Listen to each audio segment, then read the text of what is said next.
wanted to talk tonight in this episode about frequency and when we are changing our vibrational frequency and how it can affect others that are moving in and out of our timeline. So when we think about the frequency that we're emitting, so our thoughts, our actions, our words, our deeds, how does that calibrate to our external experience? And again, sometimes this can be really, really confusing for people in terms of, let's say you have a friend or, that you've been really close with all your life, or a family member that has always just been there for you, or maybe it's a relationship, okay, like a spousal relationship.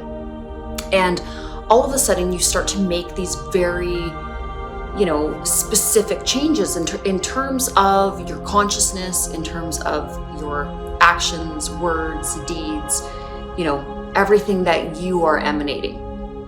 And what we have to really understand is that in any way, whether it is an ascent or a descent, it's going to affect who you draw towards you or who is magnetized to your energy. And this is why sometimes you can see people abruptly just sort of drop off the map in terms of being in your inner circle or, really connecting with you.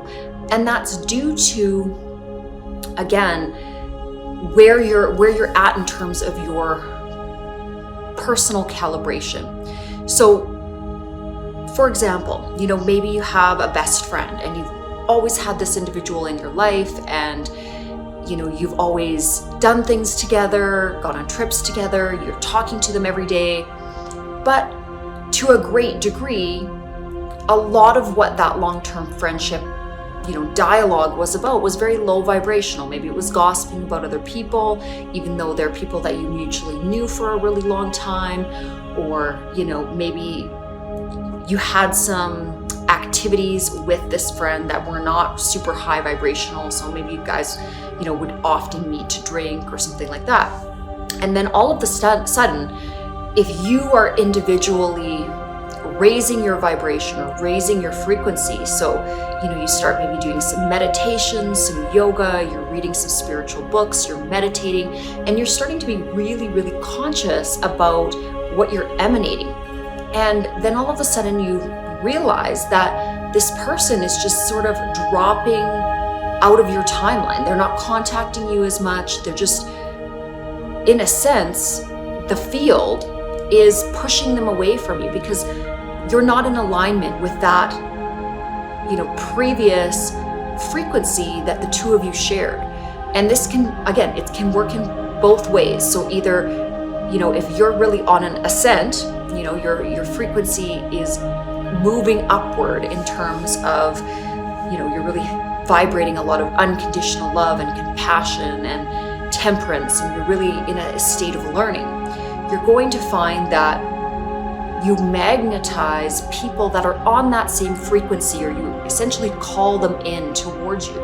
And this can be an extremely cool experience in and of the fact that people just start to, tell you, oh my God, you just popped into my head one day and I had this crazy urge to just reach out and collaborate with you, or, I needed to call you, right? And I have had this happen a lot where people have just said to me, I don't know what it is. I haven't thought about you in years. And all of a sudden you're on the forefront of my mind, and I just had to reach out.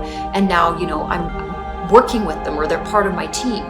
And so again, it's always really cool because those people that are in that place are also on that same vibrational calibration that I'm on, that service to others and really wanting to make a lot of change. And, we get together after not talking to each other for many, many years, sometimes 10, 20 years. And all of a sudden I realize, oh my goodness, you guys have been studying all the same things I've been studying. You're on the same path. Like, it's a very cool experience.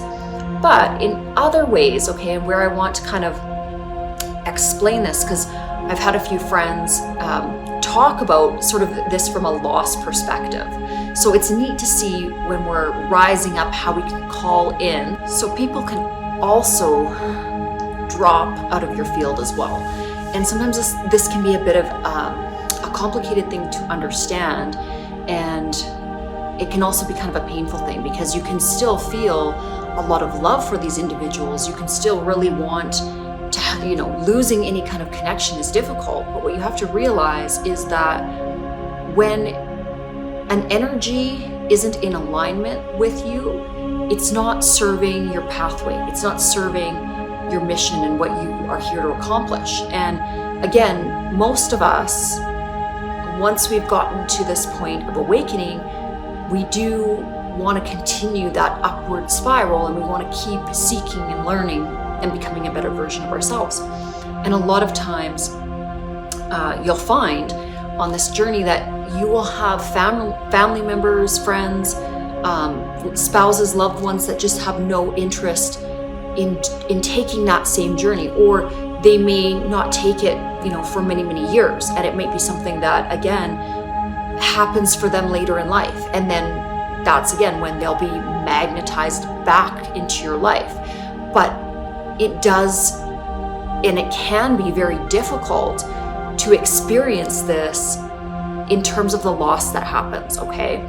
And remember, we never really lose anything, but in terms of the way things happen here on Earth is, again, we're learning about energies. We're learning about how energies work and how we pull things towards us and how we push things away from us. And that's on an energetic level. So this isn't something that, is consciously happening, or usually it's not, matter against matter. We're not consciously pushing somebody away. That can happen as well. You can consciously say, like, I don't want you in my life, and therefore, you need to get out of my life. Sometimes that happens as well. Okay, but what I'm talking about in this video is when it happens quite abruptly, where people that have been a mainstay in your environment suddenly are ejected out of your timeline. And again, I've seen this a lot with staff, where I can be very, very tuned into certain staff members and really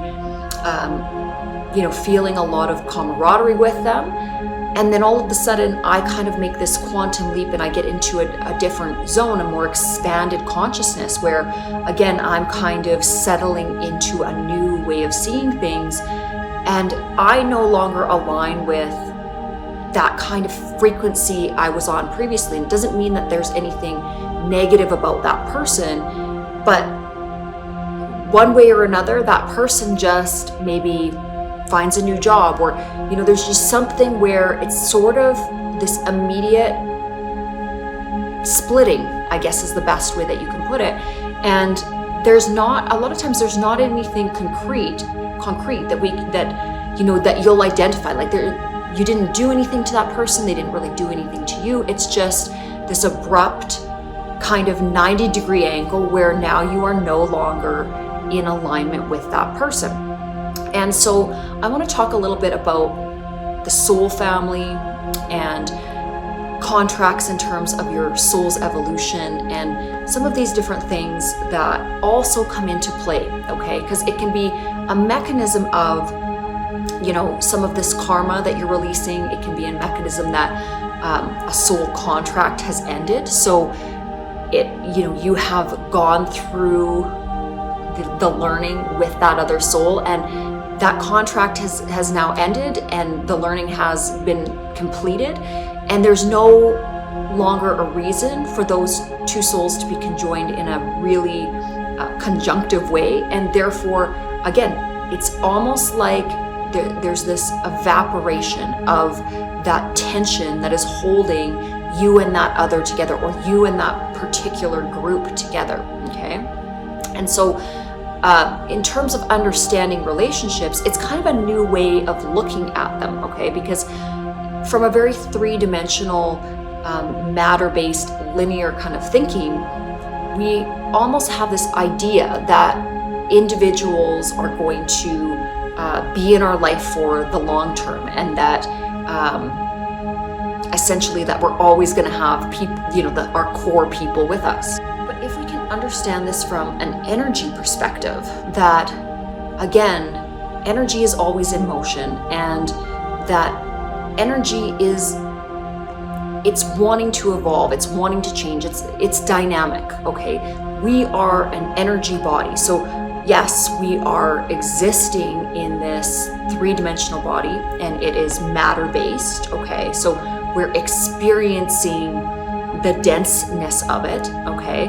And that the density of our body allows us to, allows our consciousness to really, really understand how energy moves and how things correlate. Because without the body, I'm not saying that you wouldn't be able to learn, but it's an amazing tool to be able to learn how to calibrate your energy and how to take your consciousness and elevate it, or, descend in terms of your conscious output. Because again, there's always something that we're transmitting. We're always transmitting a particular frequency, and we're allowing this frequency to kind of be, I don't know the right terms, but we're transmitting this frequency, and that is what is creating our external reality, the abundance that we're experiencing, the depth of the relationships we're experiencing, the level of love that we are able to perceive, and also in terms of our ability to manifest. So all of that is an indirect correlation with what we're emanating, okay? And there would have been a time in my life where I would have heard this kind of information, and I would have thought it was incorrect. But this is also, if I look back, a period of my time or a period of my existence where I was very asleep, and I was also in a very low vibrational mindset.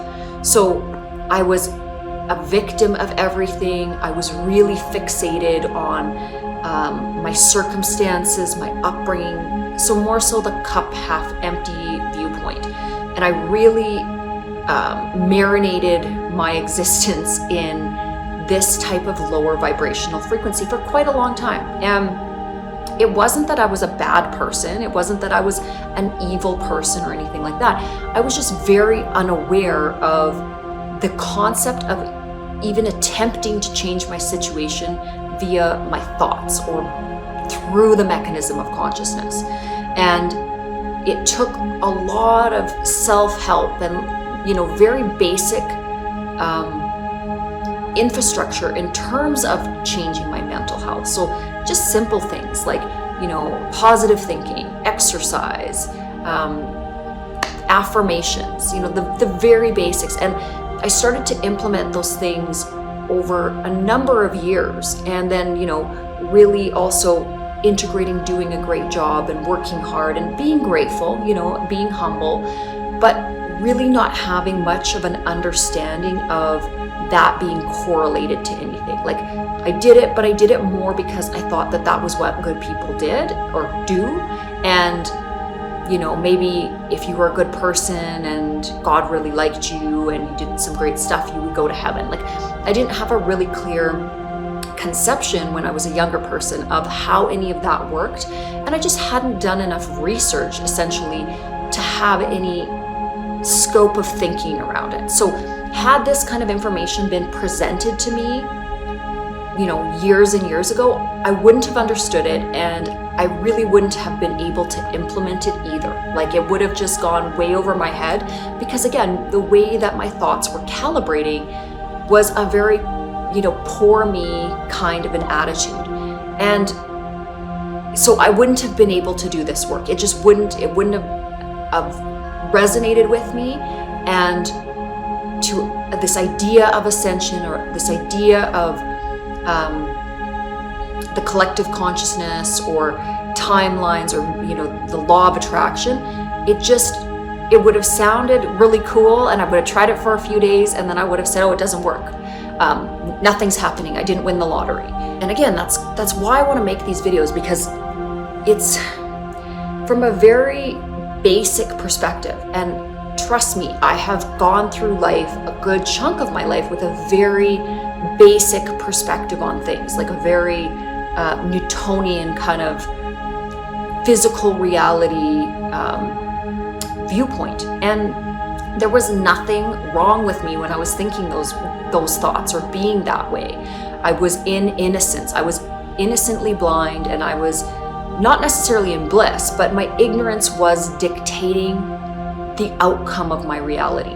And then when I really started to go into some really dark periods of my life, so I think, it really started around being, 17, 18 and continued on, that there was a series of these kind of awakening events. And they happened when I was at my lowest point. So when I was pretty much at my breaking points, where I had hit rock bottom and there really wasn't a lot of guidance or help around me, that I really had to dig deep. Because for me, it was kind of, my consciousness would go into a place that was so low that, thoughts of maybe not wanting to be here, just being very hopeless, being not really sure what life was or the purpose of existence. And it was when I would hit this rock bottom that I would start to read spiritual books and try to really figure out, like, what is God? What is the purpose of things? And the more that I would read and the more that I would observe and study and kind of take in terms of my consciousness, I started to formulate a greater and greater understanding. And then again, everything sort of started to synchronize itself. And I started to realize that the universe was very much communicating with me and had been from a very young age. And again, I've talked in other videos about having this kind of mental perception or the sixth sense that had always been with me. But again, when I was in this state of being very unaware, for me, that was a very scary part of consciousness. And I associated it very much with, I don't want this, I want to turn it off, I don't like this, this is bad, I don't know why my brain or my consciousness is able to do these things, it shouldn't, it just didn't make any sense to me. So I did my best to stuff it away, put it in a box, and not think about it at all. And that was, to me, the best way to acclimate my sanity. And then again, in terms of the evolution of spiritual awakening, for me, it has happened multiple times. And now I've gotten to the point where I'm very comfortable with all of it.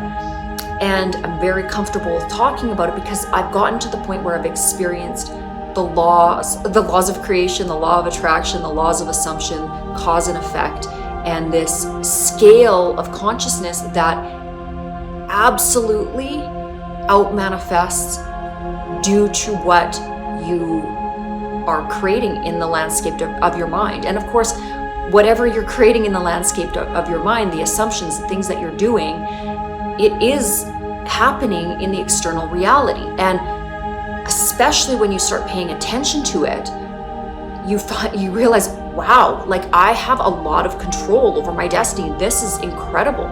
So what I am thinking and what I am doing is creating the reality that I'm seeing, like really, really in a concrete way.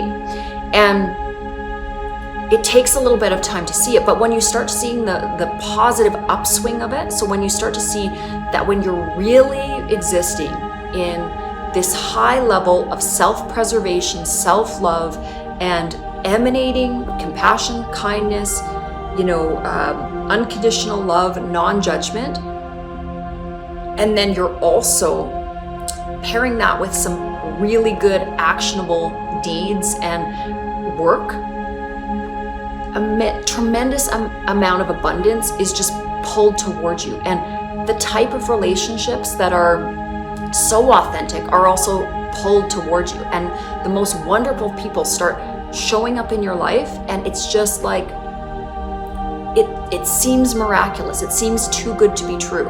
And then you realize, as this happens over and over and over, it's not too good to be true. It's just specifically people, individuals in your lifetime, how they will move in and out of your life. I want to talk a little bit about this. So essentially, when your soul is created, you have a group of souls that are created essentially at the same time or around the same time. And again, time is an illusion, so it's kind of a funny word for me to be using. Soul's unique core frequency. You will also have your soul family. So these are other souls that are being birthed with a similar frequency to your own. And then you have a wider circle, so to speak, of kind of like your aunts and uncles or cousins, friends and family kind of thing, that are, again, from a soul perspective, very, very similar in their vibrational frequency. This is why you can meet somebody in an incarnation and immediately kind of recognize them, even though you haven't met them in this lifetime.